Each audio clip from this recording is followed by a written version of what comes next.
Ring পরায়, angioplasty করে artery block করে ফেলে। চর্বি, এত চর্বি আমরা খাই, এত গরুর গোশত আমরা খাই। মনে রাখবেন, যেই প্রাণীর পা বেশি ওইটার ভিতরে কোলেস্টেরল বেশি। মাছের কয় পা? হ্যাঁ, নাই, এখানে নাই, মাছের পাটা নাই, কোলেস্টেরল নাই। মুরগির কয় পা? জোরে বলতে হবে।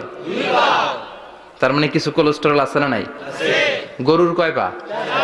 কোলেস্টেরল বেশি না কম? এইবার কোন চিংড়ির কয় পা? সবচেয়ে বেশি কোলেস্টেরল কন্টেইন করে শ্রিম্প, প্রন, চিংড়ি। এজন্য এগুলো কম খাইতে হবে।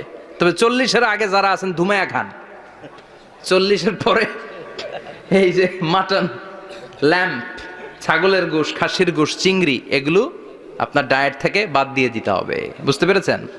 এজন্য এই সূরাটা যেন তেন সূরা নয়, এটা তো কোরআনের কলিজা, হার্ট, হৃদয়।